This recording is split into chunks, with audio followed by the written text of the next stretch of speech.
Angin kering dari arah timur menyapu perbukitan Karangasem pagi itu.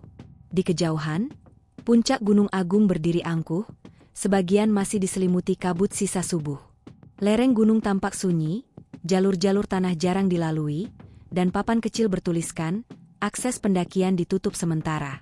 Status gunung, waspada. Pada bulan Agustus tahun lalu, 4 pendaki muda memutuskan menaklukkan Gunung Agung melalui jalur yang tidak resmi. 12 hari kemudian, hanya 3 dari mereka yang kembali. Kisah itu tidak pernah diberitakan, bukan karena tak ada yang tahu, tapi karena ada hal yang dianggap lebih baik dibiarkan diam. 4 mahasiswa tersebut adalah Raffi, Bima, Damar, dan Yanuar, anggota komunitas pecinta alam kecil di Surabaya. Mereka terbiasa menjelajahi gunung-gunung besar di Jawa. Gunung Agung menjadi target berikutnya. Gunung yang dikenal sakral, pusat spiritual Bali, tempat para dewa bersemayam menurut keyakinan masyarakat setempat. Raffi, yang tertua dan paling berpengalaman, dikenal keras kepala. Ia selalu percaya bahwa gunung hanyalah alam, bukan tempat yang perlu ditakuti.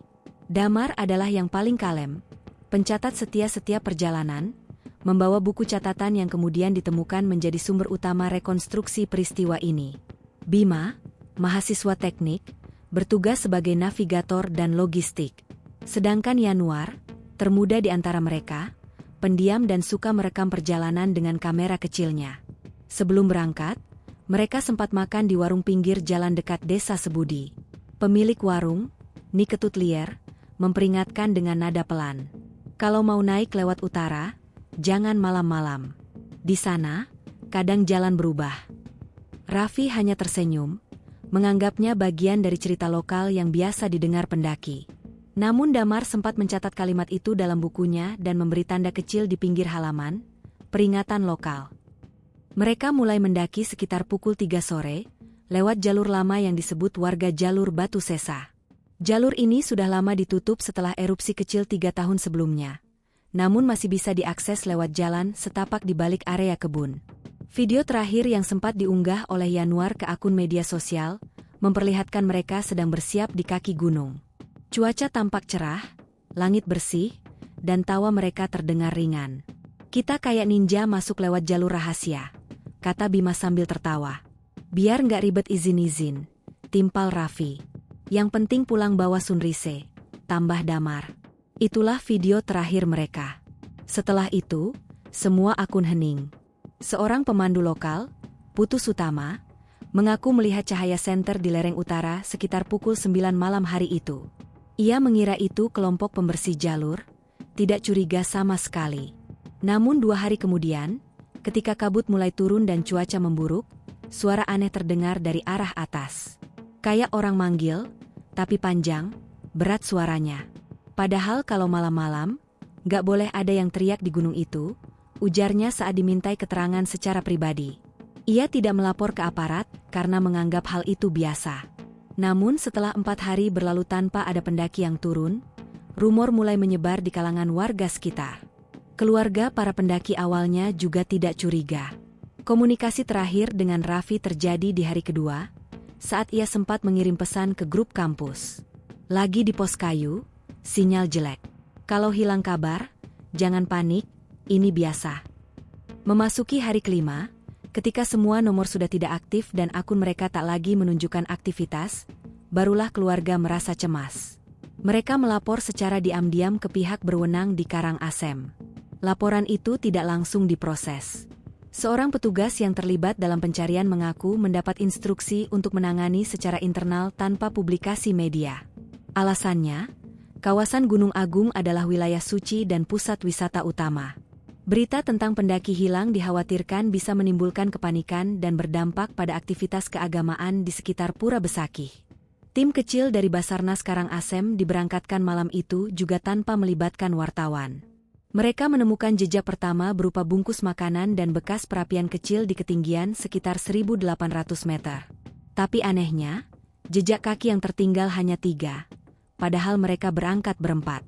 Tidak ditemukan tanda-tanda kehadiran orang keempat di sekitar area itu. Keesokan harinya, pencarian dilakukan dengan bantuan drone dan anjing pelacak.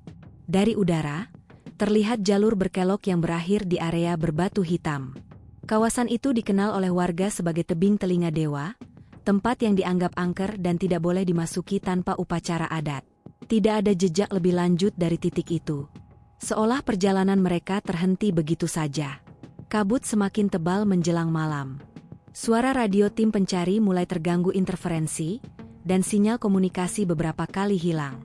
Saat mereka berkemas untuk turun, salah satu anggota tim mengaku mendengar langkah kaki di kejauhan, namun saat disorot lampu, tak ada siapapun di sana. Sejak malam itu, pencarian berubah dari misi penyelamatan menjadi operasi diam-diam. Semua laporan resmi berhenti di meja administrasi kabupaten. Tidak ada siaran pers. Tidak ada berita. Hanya beberapa catatan tertutup yang kelak menjadi dasar penyusunan laporan internal, laporan yang tak pernah dipublikasikan. 4 pendaki muda itu lenyap di kawasan yang bahkan peta digital sulit menampilkan kontur pastinya. Di bawah lereng, aparat, warga, dan keluarga memilih diam. Gunung Agung kembali sunyi seperti sebelum mereka datang. Hari pertama berjalan lancar. Cuaca cerah, angin lembut turun dari puncak. Keempat pendaki itu tampak bersemangat. Dari catatan Damar, mereka memulai pendakian pukul 15.20 dari titik awal yang mereka sebut Jalur Kebun Kopi, sekitar 2 km dari jalur resmi Pura Besakih. Di sepanjang perjalanan, pepohonan lebat menaungi jalur tanah yang lembab. Burung-burung hutan masih terdengar, dan sinar matahari sore menembus celah dedaunan, membentuk bayangan panjang di tanah. Jalur cukup terjal, tapi tidak terlalu berbahaya. Mereka sempat berhenti di sebuah batu besar yang bentuknya menyerupai kepala naga. Yanuar mengambil beberapa foto. "Kayak penjaga gerbang," katanya pelan. Tak ada yang menanggapi, tapi Damar menulis di buku catatannya, "Batu kepala naga, arah utara. Bau belerang tipis." Menjelang malam, mereka tiba di area datar yang cukup luas untuk mendirikan tenda. Dari sana, pemandangan desa-desa di bawah terlihat berkelap-kelip. Mereka menamai tempat itu Pos Kayu, sesuai pesan terakhir yang dikirim Raffi. Malam pertama mereka lalui tanpa masalah. Hanya saja, sekitar tengah malam, Bima mengaku mendengar suara seperti derit kayu atau bambu yang dipatahkan. Ia sempat keluar tenda, tapi tak melihat apa-apa. Hutan di sekeliling tampak tenang, hanya angin yang berhembus dari arah kawah. Hari kedua, mereka melanjutkan perjalanan lebih awal. Jalur semakin menanjak, dan vegetasi mulai berubah. Pohon besar berganti dengan semak dan batuan vulkanik berwarna gelap. Udara makin dingin. Mereka berhenti di beberapa titik untuk beristirahat dan memotret pemandangan. Yanuar terlihat semakin sering diam. Ia beberapa kali tertinggal di belakang sambil merekam sesuatu di arah barat laut. Ketika Raffi menegurnya, Yanuar hanya menjawab, "Kayak ada cahaya di balik kabut." Namun saat mereka melihat ke arah yang dimaksud, tak terlihat apapun kecuali kabut tipis yang bergerak perlahan. Sore hari, kabut mulai turun lebih cepat dari biasanya. Menurut catatan Damar, mereka kehilangan arah jalur utama karena mengikuti jalur air kecil yang ternyata bercabang. GPS yang dibawa Bima tidak menampilkan peta jelas, hanya titik yang berputar di sekitar koordinat yang sama. "Sinyal kompasnya gila," tulis Damar di halaman berikutnya. Arah utara berubah-ubah tiap 5 menit. Mereka memutuskan berhenti dan mendirikan tenda kedua di bawah pohon yang besar, berdaun gelap, dengan akar menjalar seperti tali. Malam itu, hujan turun singkat, lalu reda. Suara serangga dan kodok menggema, tapi sesekali terdengar suara berat seperti batu terguling di kejauhan. Saat makan malam, suasana mulai berubah. Yanuar tidak banyak bicara. Ia hanya menatap keluar tenda, ke arah kabut. "Aku lihat orang tadi," katanya pelan. "Di mana?" tanya Raffi. "Di sana, di balik pohon." Jalannya pelan, tapi nggak ninggalin jejak. Bima menertawakan, menganggapnya halusinasi. Tapi Damar mencatat kalimat itu. Ia bahkan menggambar garis besar pohon dan menulis waktu. Pukul 19.42, kabut makin tebal, arah timur samar, suhu turun cepat. Malam kedua berjalan tidak nyaman. Beberapa kali tenda mereka bergoyang karena angin. Sekitar pukul 3 dini hari, suara seperti langkah kaki terdengar dari luar. Raffi membuka sedikit resleting tenda, Tapi yang terlihat hanya kabut pekat memantulkan cahaya senter. Tidak ada apa-apa. Namun ketika mereka menyalakan lampu kepala, tampak sesuatu di tanah, jejak sepatu lain. Berbeda dari ukuran mereka berempat. Jejak itu hanya 2 langkah, lalu hilang. Pagi ketiga mereka mulai gelisah. Kabut belum juga naik meski matahari sudah tinggi. Udara lembab dan bau belerang semakin kuat. Mereka mencoba menuruni jalur yang mereka anggap arah turun, tapi anehnya, setelah berjalan hampir 2 jam, mereka kembali ke tempat yang sama. Damar menulis, "Kami seperti berputar." Batu kepala naga muncul lagi. Mungkin aku salah baca arah. Tapi seharusnya tidak mungkin bisa kembali ke titik awal secepat ini. Raffi berusaha tetap tenang. Ia memutuskan beristirahat dan menyalakan kompor untuk memasak mie. Saat itu, Yanuar duduk agak jauh, memegang kameranya. Ia berkata lirih tanpa menoleh. "Aku dengar mereka nyanyi." Raffi bertanya siapa yang ia maksud, tapi Yanuar tidak menjawab. Ia menatap ke arah lembah, ke tempat di mana kabut bergulung seperti asap. Sekitar pukul 14, sinyal ponsel mereka hilang sepenuhnya. GPS mati. Baterai mulai menipis.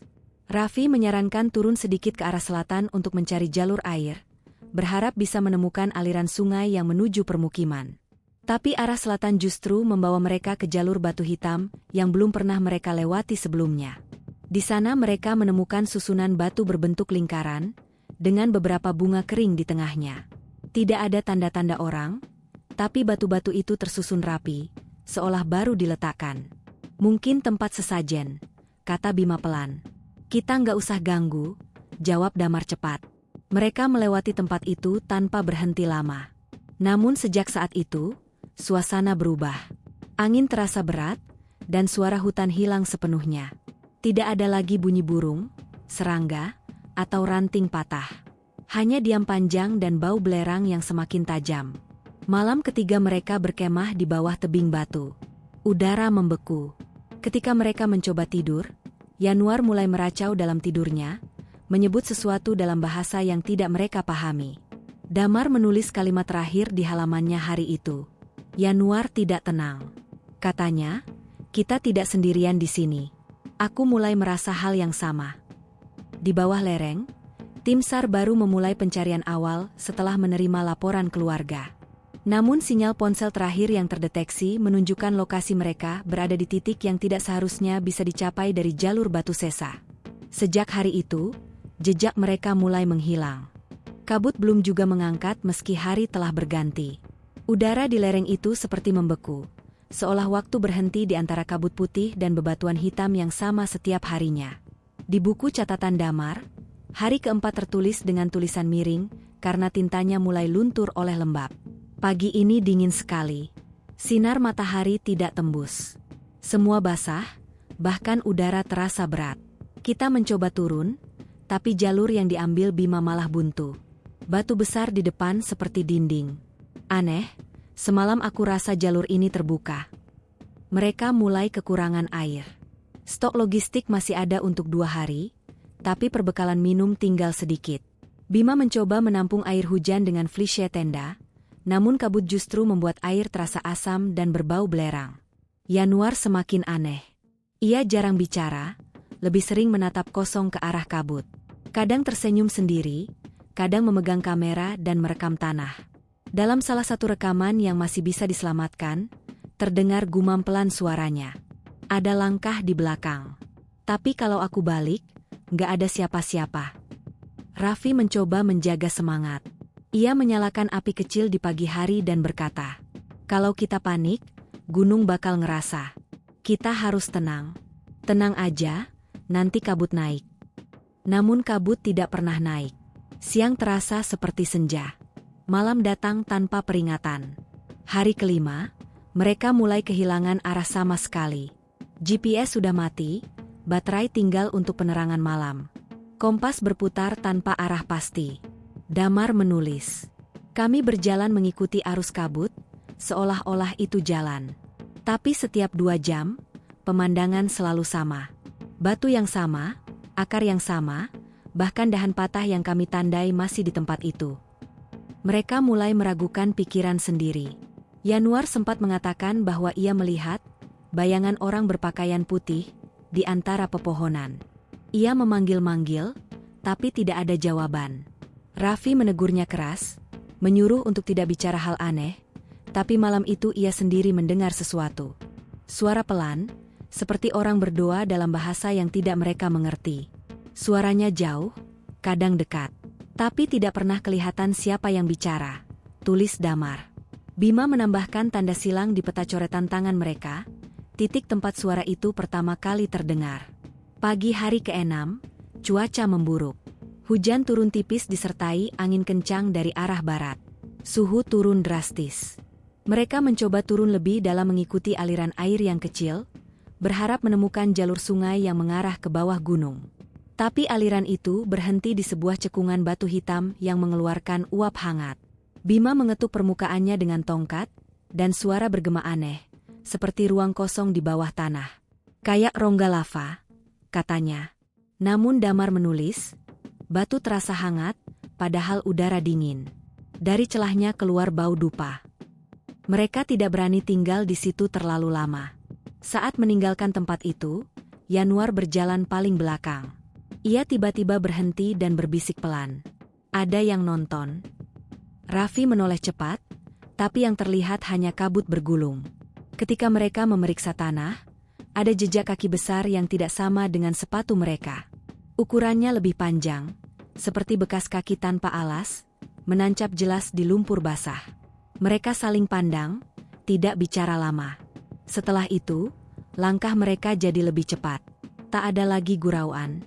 Sore hari, kabut kembali turun lebih tebal dari sebelumnya. Pandangan hanya 1 meter ke depan. Mereka kehilangan arah matahari, bahkan tidak tahu di mana posisi puncak atau lembah. Raffi memutuskan untuk berhenti dan mendirikan tenda di bawah tebing kecil yang menjorok. Malam itu hujan reda, tapi udara menjadi jauh lebih dingin. Saat mereka mencoba tidur, suara denting logam terdengar samar dari kejauhan, seperti gamelan kecil yang ditabuh perlahan. Bima mengira itu suara batu jatuh. Namun ketika suara itu berhenti, terdengar bisikan panjang, bukan dari dalam tenda, melainkan dari arah luar. Baliklah. Hanya itu yang terdengar, pelan tapi jelas. Mereka terdiam. Tidak ada yang berani keluar. Setelah beberapa menit, Yanuar perlahan menutup matanya. Tapi di pagi hari, saat Damar bangun lebih dulu, ia melihat Yanuar duduk di luar tenda, menatap tebing. Ketika ditanya sejak kapan di luar, Yanuar hanya menjawab, "Aku nggak tidur. Mereka lewat semalam." Damar tidak menanyakan siapa yang dimaksud, mereka. Di bawah gunung, kabar tentang hilangnya 4 pendaki mulai terdengar di kalangan warga sekitar, tapi tidak sampai keluar wilayah Karangasem. Kepala desa Sebudi mengaku sempat mendengar instruksi dari pihak kabupaten untuk tidak menimbulkan keresahan. Tim pencari tetap bekerja diam-diam, namun mereka hanya menemukan jejak berputar di ketinggian 2000 meter, tidak jauh dari jalur batu sesa. Salah satu anjing pelacak yang digunakan tiba-tiba lari ketakutan saat dibawa ke arah barat lereng. Pawangnya mengatakan anjing itu menolak jalan ke sana. Tidak ada penjelasan lain. Sementara itu, di hari ke-6, keempat pendaki itu hampir tidak bicara satu sama lain. Nafas mereka berat, wajah pucat, dan pandangan kosong. Damar masih berusaha menulis, meski tulisannya semakin tak beraturan. Jam 11 siang. Kabut tidak berubah. Raffi memaksa jalan ke arah selatan. Tapi tanah di depan licin, seperti baru hujan. Kami jatuh 2 kali. Aku dengar sesuatu di bawah tanah, seperti suara orang mengetuk batu. Ia menulis lagi di bawahnya. Yanuar tertawa sendiri. Dia bilang kita tidak hilang, tapi dijemput. Aku tidak tahu maksudnya apa. Menjelang senja, suara gamelan terdengar lagi, kali ini lebih jelas, seolah datang dari arah lembah. Mereka berhenti sejenak, mencoba memastikan arah sumber suara. Tapi di depan mereka, hanya kabut tebal dan sinar jingga matahari yang nyaris padam. Yanuar berdiri dan berkata pelan, "Aku tahu jalan pulang." Tidak ada yang menahannya ketika ia mulai melangkah masuk ke kabut. Raffi memanggilnya, tapi suaranya tenggelam oleh angin. Beberapa menit kemudian, kabut menutup segalanya. Ketika pandangan mulai pulih, Yanuar sudah tidak terlihat. Di buku catatan Damar, halaman terakhir di bagian orientasi hanya berisi satu kalimat yang ditulis terburu-buru. Hari ke-6, Yanuar hilang di kabut.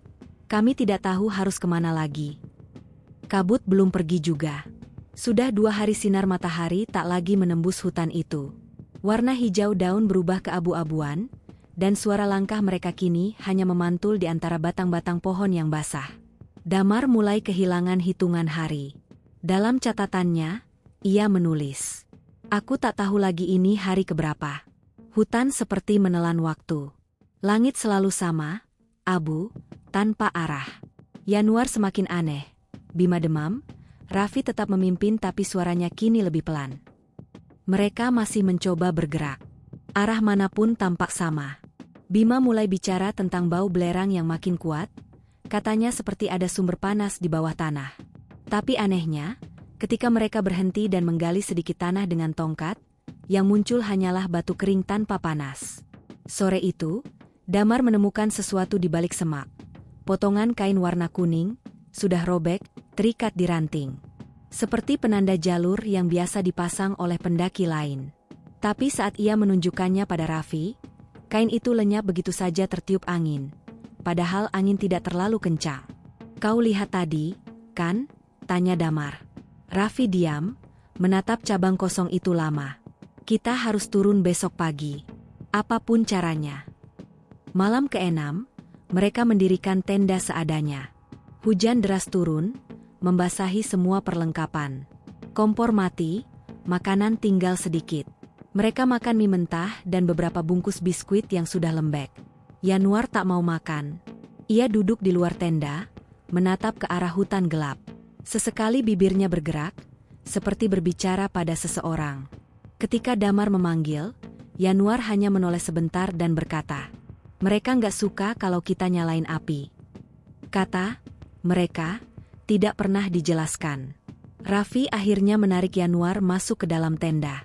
Malam itu, hujan berhenti, tapi suara seperti orang berjalan di luar terdengar jelas. Tidak hanya satu, tapi seperti beberapa orang berputar di sekitar mereka. Setiap kali Raffi menyorotkan senter, suara itu berhenti, lalu muncul dari arah lain. Bima menggigil, bukan karena dingin. Ia mulai memanggil nama ibunya berulang-ulang. Pagi ke-7, tenda mereka roboh sebagian. Beberapa barang hilang, termasuk kamera Yanuar dan botol air. Damar mencatat, tidak ada jejak binatang. Hanya tanah rata, bersih, seperti habis disapu. Mereka turun sedikit mengikuti suara gemericik air, berharap menemukan sungai. Tapi jalur itu justru membawa mereka ke sebuah dataran yang penuh batu-batu kecil tersusun melingkar. Di tengahnya, ada pohon kering dengan akar menonjol keluar, mirip jari-jari tangan. Yanuar berdiri diam di sana cukup lama, lalu berkata pelan, "Aku pernah lihat ini di mimpi." Bima ingin berbalik arah, tapi Raffi menahannya. Mereka berjalan memutari dataran itu dan menemukan jalur menurun yang terlihat seperti bekas jalan. Mereka mengikutinya selama hampir 2 jam, tapi jalur itu tiba-tiba berakhir di tepi jurang yang dalam. "Kita balik lagi," kata Raffi. Namun ketika mereka berbalik, jalur yang tadi dilewati telah tertutup kabut. Tak ada jejak kaki, tak ada arah. Mereka memutuskan untuk beristirahat di bawah tebing. Damar menulis, "Aku mulai merasa kita bukan berjalan di tempat yang sama lagi. Langkah kami seolah berputar di dalam lingkaran yang tak pernah berakhir." Sore menjelang malam, langit mulai memerah aneh. Bukan jingga senja, tapi merah tua, seperti bara di balik kabut. Yanuar menatapnya tanpa berkedip. "Gunung ini nggak mau kita turun," katanya datar. Raffi menegurnya, tapi Yanuar hanya tersenyum. Saat itu juga, gemuruh terdengar dari atas puncak, seperti longsoran besar atau suara retakan tanah. Burung-burung tiba-tiba terbang dari arah timur, ribuan jumlahnya, melintas rendah di atas kepala mereka. Setelah itu, hening total. Malam ke-7 menjadi malam paling panjang. Damar menulis dengan tinta yang mulai luntur oleh lembab. "Kami tidak bisa tidur. Setiap kali memejamkan mata, ada suara memanggil nama kami satu persatu dari luar tenda. Seperti suara sendiri, tapi bukan aku." Bima mulai demam tinggi. Ia terus mengigau, menyebut nama seseorang yang tak mereka kenal. Raffi menahan kepalanya dengan handuk basah, sementara Yanuar duduk diam, menatap keluar tenda dengan tatapan kosong. Sekitar tengah malam, kabut berubah warna. Dari putih menjadi keunguan, lalu gelap. Cahaya dari senter terpantul aneh, seperti menembus sesuatu yang cair. Dan di kejauhan, di antara kabut itu, tampak siluet-siluet bergerak perlahan. Tidak jelas bentuknya, tapi menyerupai orang berjalan melingkar. Raffi mematikan senter dan berbisik agar yang lain diam. Namun Yanuar malah keluar, membawa buku catatan Damar. Ia berjalan ke arah kabut sambil berkata, "Aku harus kasih balik. Ini bukan punya kita." Damar berlari mengejarnya, tapi tak melihat apapun kecuali kabut yang menelan tubuh Yanuar. Hanya buku catatan yang terjatuh di tanah, basah dan robek. Hari ke-8, mereka bertiga tersisa. Bima masih demam, Damar kelelahan, dan Raffi kehilangan arah sepenuhnya. GPS sudah mati, peta tak berguna, kompas berputar terus. "Aku pikir ini bukan sekadar tersesat di gunung," tulis Damar pada halaman terakhir catatannya. "Sepertinya kita masuk ke tempat yang bukan milik kita." Dari titik ini, pencarian resmi yang dilakukan tim gabungan mulai fokus pada area selatan Gunung Agung. Namun setiap kali mereka mendekat ke area yang ditandai sinyal terakhir, peralatan komunikasi rusak, dan kabut turun mendadak. Catatan terakhir Damar berakhir dengan satu kalimat pendek tanpa tanggal. Raffi bilang, "Kalau besok matahari nggak muncul, mungkin kita memang nggak bisa pulang." Hari ke-9 dimulai tanpa cahaya. Tidak ada matahari, hanya langit kelabu pekat yang menekan lembah-lembah di bawah mereka. Raffi bangun lebih dulu, wajahnya pucat, rambutnya basah meski tidak ada hujan. Ia menatap tenda yang setengah roboh dan memanggil dua nama pelan-pelan. "Bima, Damar." Bima tidak menjawab. Tubuhnya terbaring kaku di dalam sleeping bag, wajahnya merah karena demam tinggi.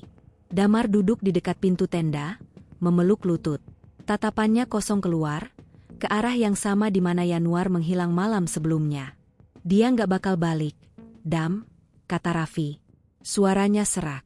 "Kita harus turun. Sekarang." Damar tidak menjawab. Ia hanya merobek halaman buku catatan yang sudah lembab, lalu memasukkannya ke dalam saku. Di luar tenda, kabut berputar pelan, seperti asap dari api yang tak terlihat. Sekitar pukul 10, mereka mulai bergerak. Bima dipapah di antara mereka berdua. Jalur menurun yang mereka ambil berujung ke lembah sempit dengan dinding batu tinggi. Di sisi kanan, ada aliran air tipis mengalir di antara bebatuan. "Kalau kita ikutin ini, pasti sampai ke bawah," ujar Raffi, setengah memaksa agar Damar mendengarnya. Namun suara air itu tidak alami. Terdengar seperti bisikan, lembut tapi jelas berpola, seperti seseorang berulang kali menyebut nama mereka bertiga. Damar menoleh cepat, tapi tak ada siapapun di sekitar. Langkah mereka makin berat. Udara makin dingin. Bima muntah darah sedikit, lalu terjatuh. Mereka menurunkannya perlahan dan membaringkannya di batu besar. Nafasnya tersengal. "Kita istirahat dulu," kata Damar, walau sebenarnya ia tahu mereka tak punya waktu. Raffi berusaha menyalakan api kecil dari serpihan kayu, tapi semua basah. Ia mengeluarkan korek terakhir, menyalakan, dan untuk sesaat cahaya kecil itu membuat wajah mereka tampak hidup. Tapi begitu nyala itu padam, terdengar sesuatu dari balik batu, langkah ringan seperti anak kecil berlari, diikuti suara tawa lirih. Raffi langsung berdiri. "Kau dengar itu?" Damar menatapnya kosong. "Aku dengar dari tadi." Kabut menebal, menutup pandangan sejauh beberapa meter. Dalam kabut itu, bentuk-bentuk samar muncul. Siluet tubuh berjalan perlahan, melingkar di sekitar mereka. Raffi menyorotkan senter, tapi sinarnya memantul di udara seperti mengenai kaca. Saat ia arahkan ke depan, terlihat sesaat sosok Yanuar, berdiri diam, wajahnya putih, matanya hitam penuh. "Yanuar, kau di mana selama ini?" Tapi Damar menahan lengannya. "Bukan dia, Raf." Dan sosok itu memudar, seperti tersapu angin. Menjelang sore, Bima tak sadarkan diri. Damar dan Raffi mencoba membuat tandu dari ranting dan tali, tapi tenaga mereka nyaris habis. Sementara itu, di bawah lereng gunung, tim SAR gabungan mulai menemukan hal-hal yang tak masuk akal. Pukul 15.40, sebuah tim kecil menemukan jejak sepatu di area bebatuan vulkanik bagian barat.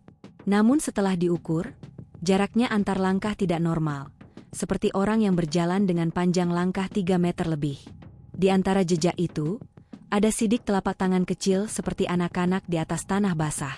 Petugas sempat merekamnya, tapi anehnya, rekaman video hanya menampilkan kabut putih selama 13 detik. Tim tidak menyerah. Mereka menandai lokasi dan kembali ke pos induk. Tapi malam itu, 2 anggota SAR melaporkan mendengar suara panggilan samar dari jurang di sisi timur. "Tolong, sini." Ketika diteriaki balik, suara itu menirukan ucapan mereka, dengan jeda 2 detik. Kembali ke atas gunung, malam mulai turun lagi. Raffi duduk di samping Bima yang masih tak sadar. Damar menulis di halaman baru, dengan tangan gemetar. "Sudah 3 hari matahari tidak muncul. Kami terus menurun, tapi seolah tetap di ketinggian yang sama. Bima makin lemah. Aku takut kita tidak benar-benar bergerak."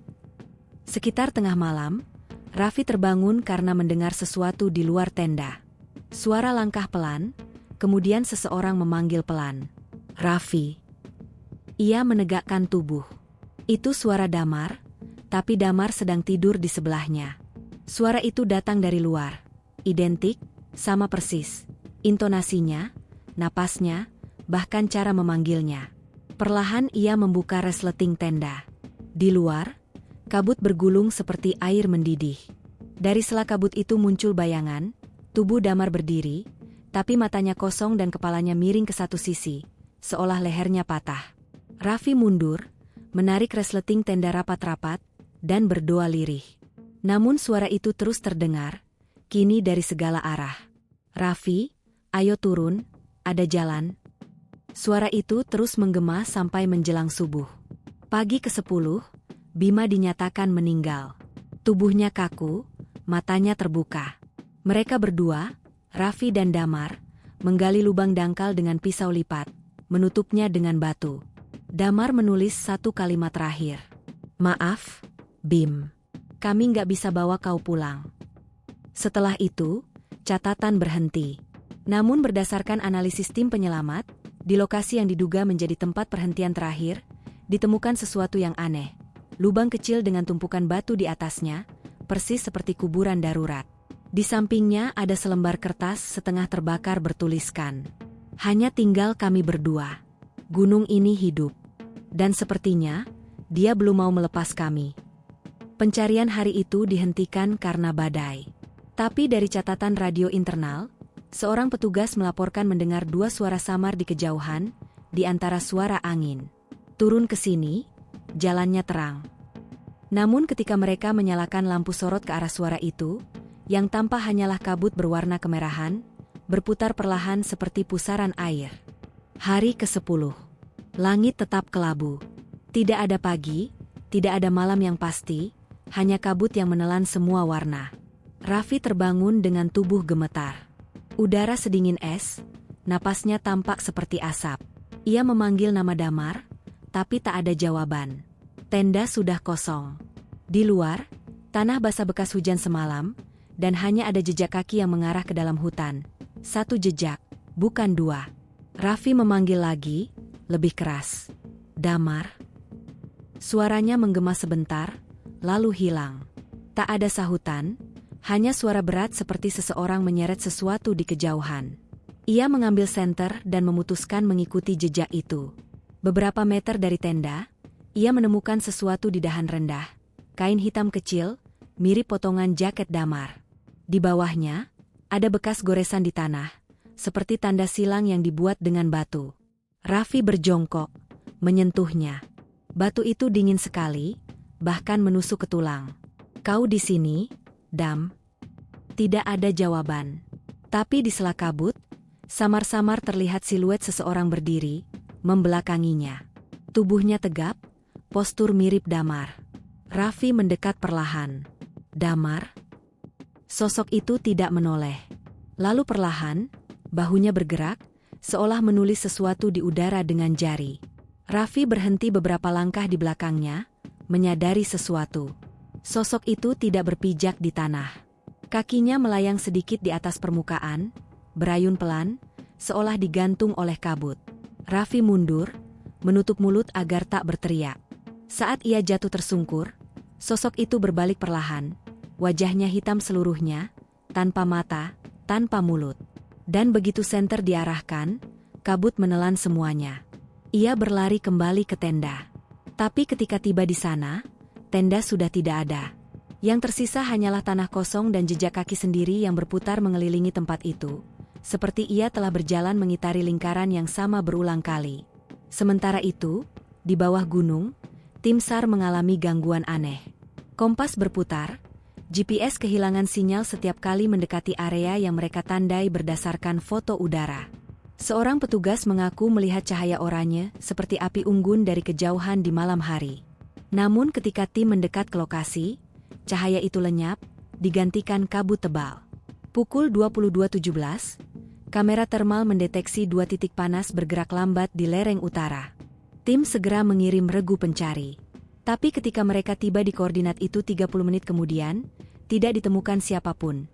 Hanya batu hangat yang menempel di tanah, seolah baru saja dipegang oleh tangan manusia.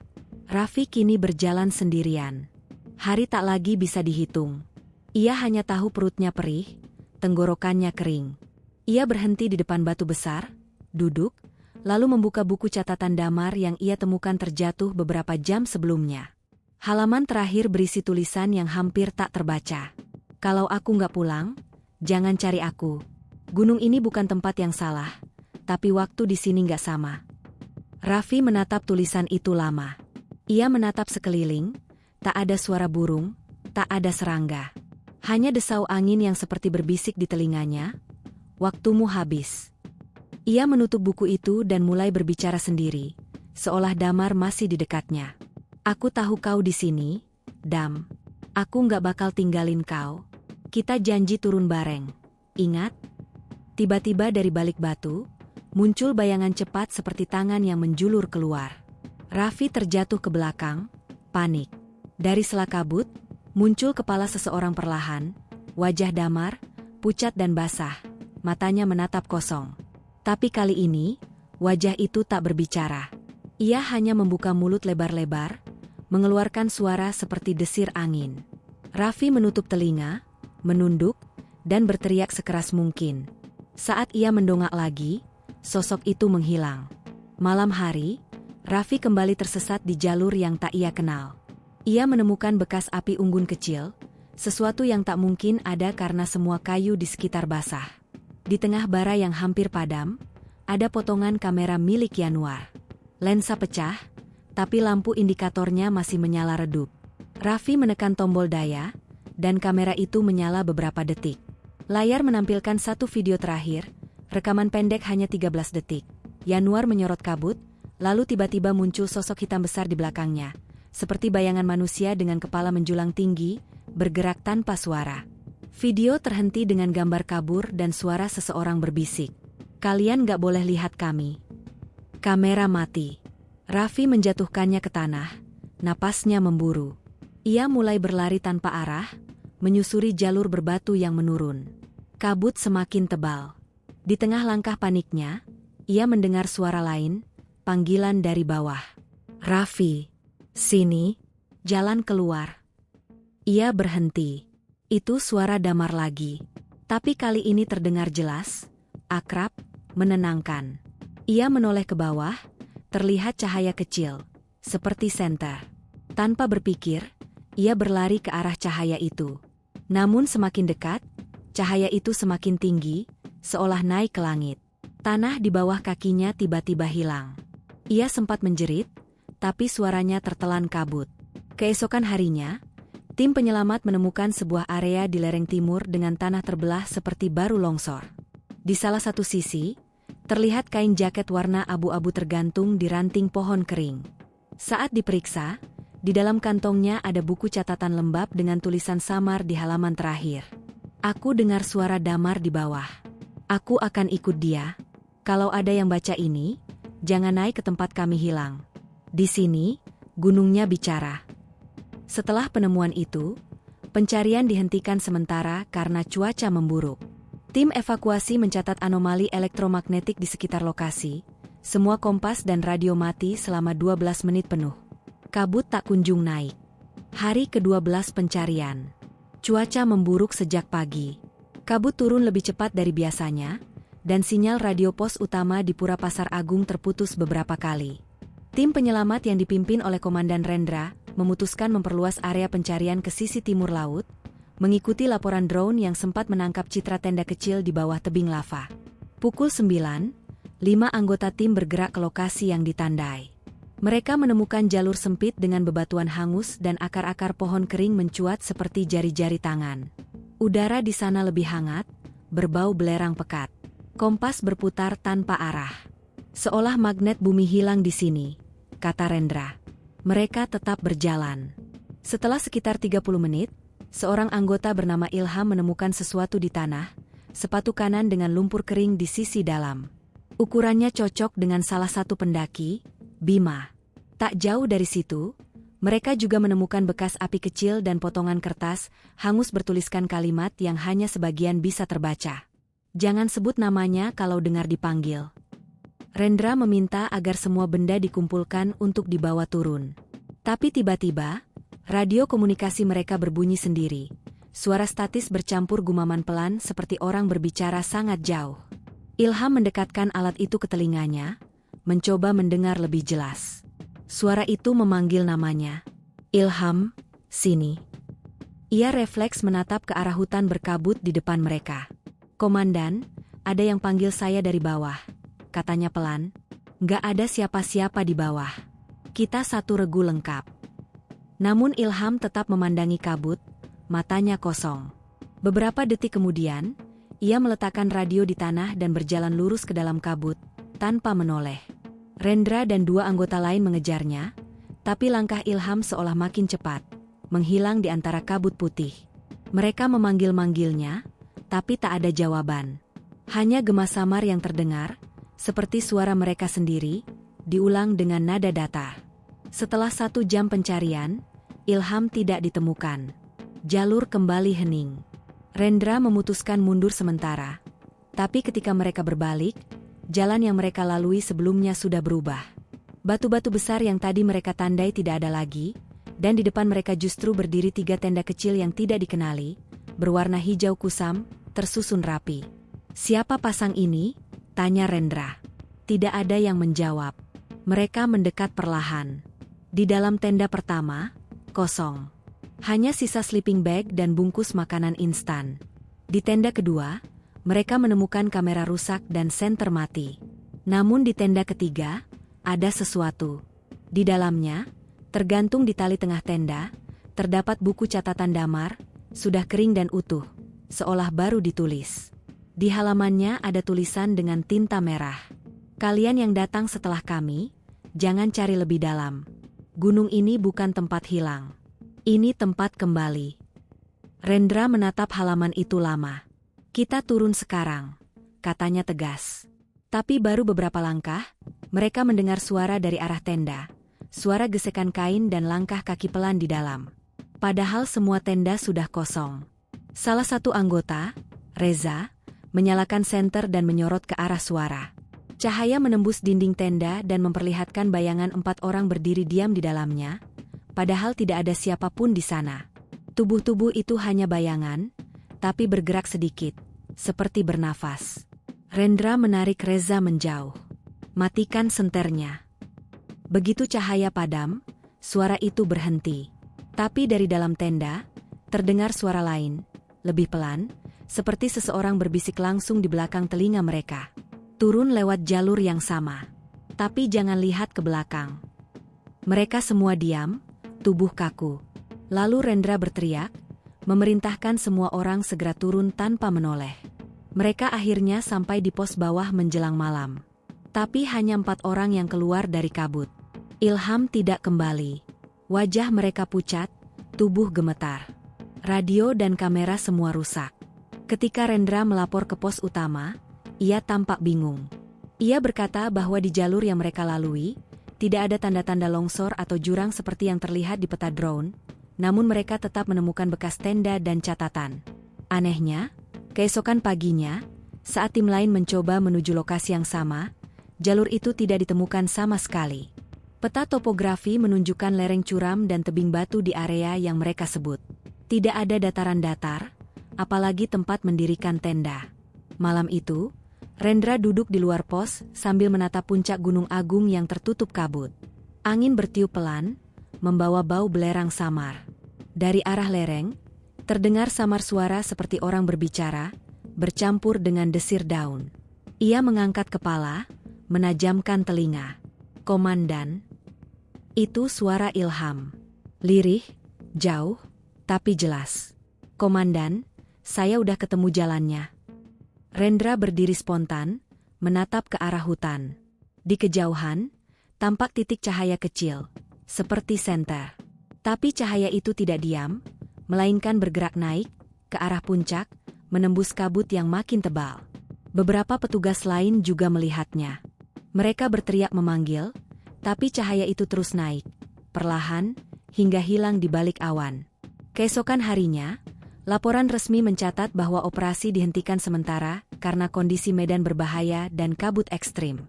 Namun, dalam catatan tidak resmi pos pencarian, seseorang menulis di papan kayu kecil.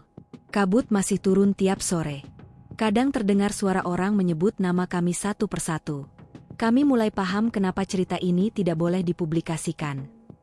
Hari ke-13 sejak 4 pendaki itu dinyatakan hilang. Cuaca semakin aneh, siang terang bisa berubah mendung hanya dalam hitungan menit. Puncak Gunung Agung tampak diliputi kabut keperakan yang tidak seperti biasanya. Tidak menggumpal, tapi seperti bergerak melingkar perlahan, seolah menutup sesuatu di atas sana. Posko utama masih berdiri di area Pura Pasar Agung. Di sana, sisa tim penyelamat dan beberapa relawan warga lokal masih bertahan, meski sebagian besar pasukan sudah ditarik karena kondisi dianggap terlalu berisiko. Tapi Rendra menolak berhenti. Ia masih yakin, di atas sana ada sesuatu yang belum mereka lihat. Mereka belum hilang. Gunung ini cuma belum mau menunjukkannya, katanya malam itu. Ia membawa 3 orang relawan yang tersisa, Reza, Wulan, dan seorang warga lokal bernama Mang Ika, penjaga jalur lama yang jarang dipakai pendaki karena dianggap angker. Mereka naik subuh, lewat jalur selatan yang kini tertutup semak dan batu longsoran. Di tengah perjalanan, mereka menemukan bekas tali tambang menempel di pohon, masih baru, dengan karabiner pendaki tergantung di ujungnya. Di bawahnya, tanah tampak hangus, seperti baru terkena panas. Saat mereka periksa lebih dekat, terlihat jejak kaki kecil berderet, tapi arah langkahnya bukan menuju bawah, melainkan ke arah dinding batu. Rendra menyenter dinding itu. Ada celah kecil, cukup untuk 1 orang masuk merangkak. Dari dalamnya terasa embusan udara dingin dan bau belerang. Mang Ika langsung mundur 2 langkah. "Itu bukan jalur pendaki," katanya dengan nada tegas. "Kalau bukan jalur pendaki, mungkin itu tempat mereka nyasar," balas Rendra. Mereka memutuskan masuk satu persatu. Di dalam, suasana berubah drastis. Suara hutan lenyap digantikan gema tetesan air dan desir angin. Jalur sempit itu menurun ke bawah tanah, lalu terbuka ke ruangan besar seperti gua lava kuno. Dindingnya hitam pekat, tapi di beberapa bagian memantulkan cahaya aneh, kehijauan. Reza menyorot ke arah dinding dan mendapati cap tangan menempel di sana. Lusinan jumlahnya, semua berwarna gelap dan menempel setinggi dada orang dewasa. Beberapa cap tangan tampak baru. Wulan memungut sesuatu dari tanah. Sepotong kain dari jaket gunung, warna biru tua, masih basah oleh embun. "Ini punya Damar," katanya pelan. Namun sebelum mereka sempat menelusuri lebih dalam, terdengar suara langkah di ujung gua. Suara itu tidak seperti langkah manusia. Berat, tapi ritmenya lambat, berderap satu-satu, disusul bunyi napas panjang dari arah kegelapan. Rendra memberi isyarat untuk mematikan senter. Mereka bersembunyi di balik batu. Dalam gelap total, suara itu makin dekat. Lalu samar, dari balik bayangan, tampak sosok seseorang berdiri membelakangi mereka. Rambutnya panjang menutupi wajah, tubuhnya kotor, pakaian compang-camping. Tangannya membawa senter yang berkedip-kedip. Rendra ingin memanggil, tapi Mang Ika menahan bahunya. "Jangan, itu bukan orang," Sosok itu bergerak perlahan ke dinding gua, menyentuh salah satu cap tangan di sana, lalu menghilang, benar-benar lenyap di udara, seperti asap ditelan cahaya. Keheningan menyelimuti mereka. Lalu tiba-tiba dari atas gua terdengar suara gemuruh kecil, seperti batu longsor. Rendra memutuskan keluar sebelum jalur tertutup. Mereka lari kembali ke arah celah masuk. Tapi begitu keluar, cahaya di luar bukan pagi, bukan pula sore. Langit berwarna jingga gelap, padahal waktu masih menunjukkan pukul 10.45 pagi. Udara di luar jauh lebih panas. Dan di kejauhan, di lereng barat, tampak cahaya seperti obor berderet naik perlahan menuju puncak. Jumlahnya 4. Itu mereka, bisik Wulan tanpa sadar. Rendra mencoba menghubungi pos lewat radio, tapi hanya terdengar suara berdesis. Di sela-selanya, muncul suara samar, seperti seseorang membaca doa dalam bahasa yang tidak mereka kenali. Reza menatap Rendra, wajahnya pucat. "Komandan, ayo turun sekarang." "Belum. Kita lihat ke arah puncak." "Hanya sebentar." Mereka berjalan beberapa meter, namun tiba-tiba tanah bergetar pelan. Kabut naik dari bawah, menelan hutan seperti gelombang. Suhu turun drastis. Dan dari balik kabut itu, terdengar suara nyanyian pelan, bukan seperti manusia, tapi panjang dan bergema dari berbagai arah. Mang Ika berteriak, "Turun sekarang." Itu suara mereka yang gak kembali. Rendra menarik semua orang untuk mundur. Mereka berlari menuruni jalur lama. Wulan hampir terpeleset di batu licin, tapi Reza menariknya. Dalam kabut, mereka masih mendengar langkah-langkah lain berlari di belakang mereka, tapi jumlahnya jauh lebih banyak dari 4. Mereka akhirnya sampai di batas vegetasi bawah menjelang senja. Ketika menoleh ke atas, kabut menipis, dan puncak Gunung Agung tampak normal, seolah tidak terjadi apa-apa. Tidak ada obor, tidak ada nyanyian. Rendra hanya menatap diam. Di tangannya, ia masih menggenggam buku catatan damar yang tadi dibawanya turun dari gua. Namun ketika ia buka halaman terakhir, tulisan tinta merah di sana berubah. "Jangan datang lagi. Kami sudah jadi bagian dari gunung ini." Wulan menutup buku itu cepat-cepat, menatap Rendra dengan mata berlinang. "Komandan, laporan kita nanti, kita tulis apa?" Rendra diam lama sebelum menjawab. "Tulis aja, tidak ditemukan. Jalur tak bisa diakses." Malam itu di pos utama, cuaca cerah. Tapi beberapa warga di sekitar desa Sebudi mengaku melihat 4 cahaya kecil bergerak di puncak gunung, seperti lampu senter yang menari pelan di tepi kawah. Beberapa hari kemudian, operasi resmi dihentikan. Tidak ada jasad, tidak ada barang baru ditemukan. Namun para petugas yang ikut pencarian terakhir diminta tidak berbicara ke media. Laporan mereka diklasifikasikan sebagai laporan internal dan tidak pernah dipublikasikan. Rendra mengundurkan diri sebulan kemudian. Ia tidak pernah lagi mau naik gunung. Tapi setiap kali Gunung Agung tampak tertutup kabut di sore hari, ia selalu menatap ke arah puncak dan berbisik pelan. "Kalau kalian masih di sana, semoga gunung menjaga kalian lebih baik daripada kami." Setahun sudah berlalu sejak kasus hilangnya 4 pendaki di Gunung Agung ditutup tanpa hasil. Media massa berhenti membicarakannya, laporan resmi dikunci, dan semua petugas yang terlibat dilarang memberi pernyataan. Namun, di kalangan warga sekitar desa Sebudi, desas-desus tak pernah berhenti. Beberapa penduduk mengaku sering melihat 4 titik cahaya muncul di lereng gunung setiap malam purnama, selalu di tempat yang sama, bergerak perlahan, lalu hilang dalam kabut. Tidak ada yang berani mendaki lagi lewat jalur lama setelah itu. Hingga pada bulan ke-13 setelah insiden, sebuah kejadian kecil membuka kembali misteri itu. Seorang warga bernama Satra, pencari kayu, menemukan kamera aksi berwarna hitam di pinggir sungai kecil yang mengalir dari arah lereng timur. Kameranya rusak parah, tapi kartu memorinya masih utuh.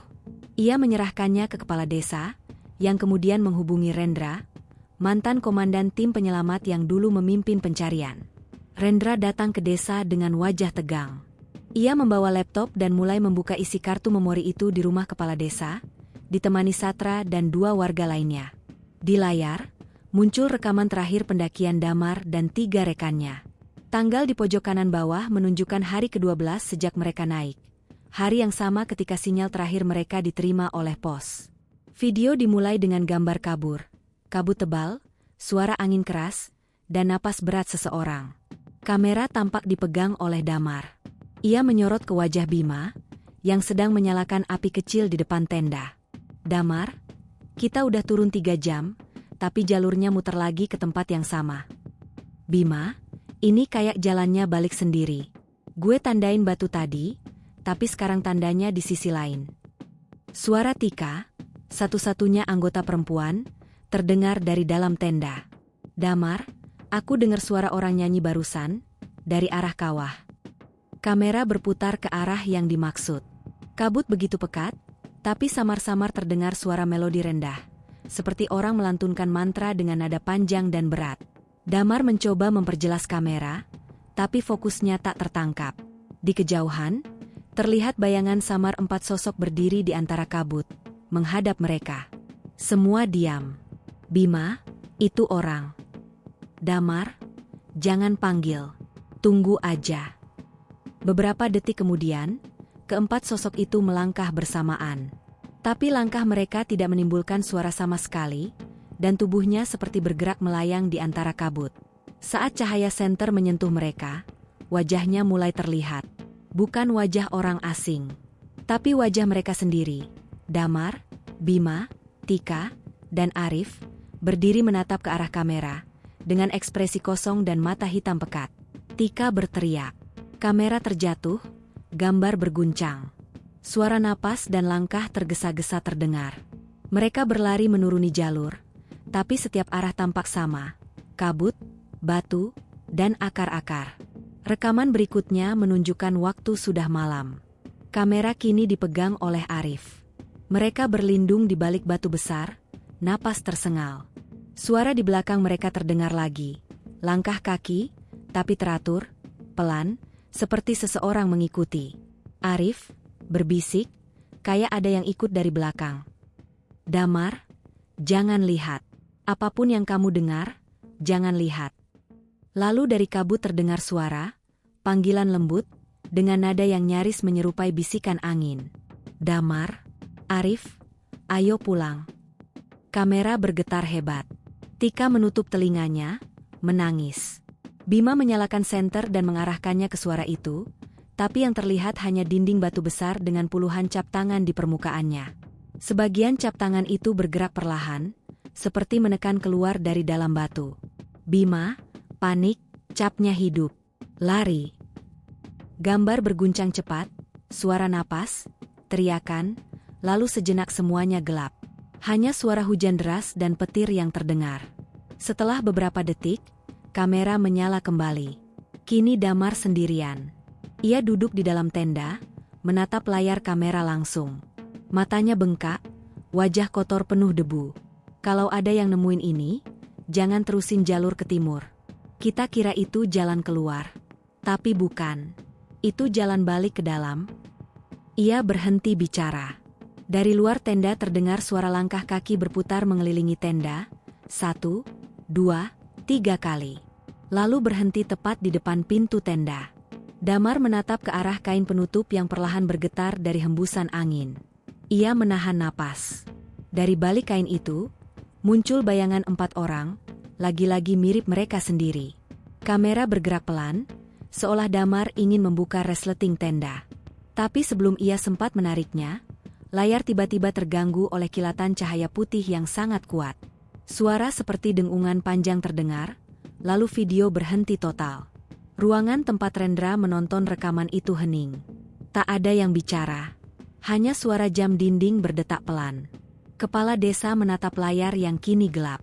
Itu beneran di lokasi atas? Tanyanya gemetar. Rendra menutup laptop perlahan.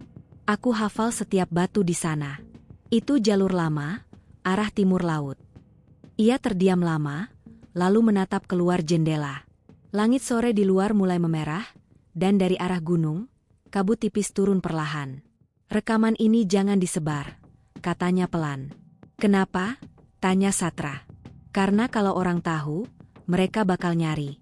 Dan gunung itu akan memanggil lagi. Malam itu, Rendra bermimpi. Dalam mimpinya, Ia kembali berdiri di jalur lama, di bawah puncak yang berkabut. 4 cahaya kecil bergerak di kejauhan, menuju arah kawah. Salah satu dari cahaya itu berhenti, berbalik, dan mengarah tepat padanya. Cahaya itu berubah menjadi sosok Damar. Tubuhnya pucat, mata hitam, tapi tersenyum. "Terima kasih udah nyari kami, Komandan," katanya lembut. "Sekarang giliran kamu lihat apa yang kami lihat." Rendra terbangun dengan tubuh basah oleh keringat. Di luar jendela rumahnya, Gunung Agung tampak berdiri tenang di bawah cahaya bulan. Tapi di puncaknya, ia sempat melihat sesuatu. 4 titik cahaya kecil menari perlahan, seolah menatap balik ke arahnya. 2 minggu setelah rekaman ditemukan, Rendra memutuskan kembali ke Bali. Ia tidak lagi datang sebagai petugas penyelamat, melainkan sebagai seseorang yang ingin mengerti, atau mungkin meminta maaf. Ia mendatangi Pura Besakih, pura tertua di lereng Gunung Agung, ditemani seorang pendeta tua bernama Ida Bagus Gede Merta, yang dulu pernah ia temui sekilas saat operasi pencarian. Pendeta itu menyambutnya tanpa banyak tanya. Mereka duduk di bel kecil di dekat mata air suci, sementara kabut pagi naik pelan dari lembah. Udara hening, hanya suara burung dan gemericik air terdengar. "Kamu masih simpan rekamannya?" tanya sang pendeta perlahan. "Masih," jawab Rendra. "Saya nggak ngerti, Romo. Mereka lihat apa sebenarnya di atas sana?" Pendeta itu menatap jauh ke arah puncak gunung yang tertutup kabut. Lama ia diam, lalu berkata lirih. "Gunung Agung bukan sekadar batu dan tanah. Ia tempat bersemayamnya roh-roh lama, penjaga keseimbangan antara dunia manusia dan dunia tak kasat mata. Kalau ada yang masuk tanpa izin, tanpa restu, gunung bisa menutup dirinya." Menutup diri? Ya, menelan waktu. Orang yang masuk ke wilayah itu tidak mati, tapi berhenti di sana. Tidak ke depan, tidak ke belakang. Rendra terdiam. Ucapan itu mengingatkannya pada catatan Damar di buku kecil yang dulu mereka temukan. Gunung ini bukan tempat hilang. Ini tempat kembali. "Mereka salah satu dari yang kembali, Komandan," lanjut sang pendeta. "Tapi bukan kembali ke dunia kita. Gunung memilih mereka." Hari itu, Rendra diajak naik sedikit ke atas pura, ke sebuah pelataran kecil yang jarang dikunjungi. Di sana, Pendeta Gede menunjukkan sebuah batu hitam besar dengan ukiran kuno samar di permukaannya, 4 lingkaran bertaut, mengarah ke tengah. "Ini lambang Kawah Agung," kata sang pendeta. 4 arah, 4 penjaga. Kadang, ketika manusia datang dengan niat tak seimbang, entah karena ego, rasa ingin tahu, atau ketakutan, gunung akan memantulkan mereka kembali dalam bentuk lain. Maksud Romo, bayangan mereka sendiri? Bayangan itu bukan ilusi. Itu diri yang tertinggal di antara 2 alam. Rendra menunduk. Dalam hati, ia merasa sebagian dari dirinya pun tertinggal di sana. Tiap malam ia masih mendengar suara Damar memanggil dari balik kabut. Kadang lembut, kadang memantul di dalam pikirannya. Pendeta itu menepuk bahunya. "Kamu tidak harus mengerti semua, Nak. Kadang yang gaib bukan untuk dipahami, tapi dihormati."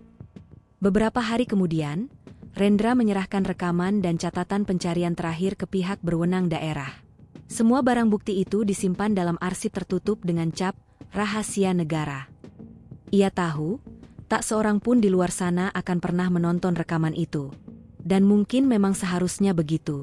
Beberapa pejabat dari Dinas Pariwisata mendatanginya secara diam-diam, meminta agar ia tidak berbicara kepada siapapun.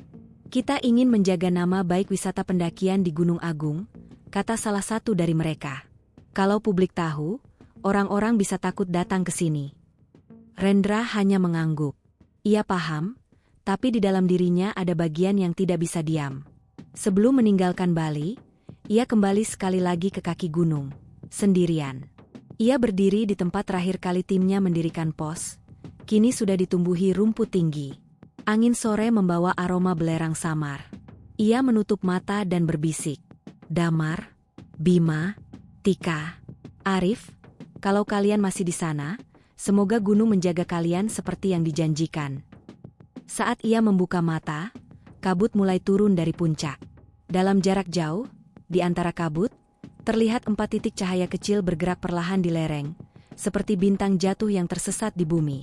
Rendra menatapnya lama. Tidak ada rasa takut, hanya perasaan damai yang aneh, seolah gunung sedang mengembuskan napasnya sendiri. Beberapa bulan kemudian, sebuah laporan tak resmi beredar di kalangan terbatas. Fenomena cahaya di Puncak Agung terdeteksi secara berkala oleh warga, selalu muncul pada tanggal yang sama dengan hari hilangnya 4 pendaki. Dugaan ilmiah, gas fosfor alami dari celah lava. Tapi di bagian bawah laporan itu, tulisan tangan seseorang menambahkan. Atau mungkin, itu cahaya obor mereka, yang belum padam sampai sekarang. Tahun berganti. Gunung Agung tetap berdiri megah, menatap sunyi ke langit Bali. Jalur pendakian lama masih ditutup, dan cerita tentang 4 pendaki yang hilang perlahan berubah menjadi bisik-bisik di antara warga tua. Kadang, saat angin turun dari puncak membawa kabut dingin ke lembah, penduduk di desa Sebudi mendengar suara samar di antara desir daun, suara tawa pelan, seperti anak muda yang saling bercanda di kejauhan. Dan setiap kali itu terjadi, orang-orang hanya menutup jendela, menunduk sedikit, dan berdoa dalam hati. Mereka tahu gunung sedang berbicara. Mereka tahu, cerita itu tidak pernah benar-benar selesai.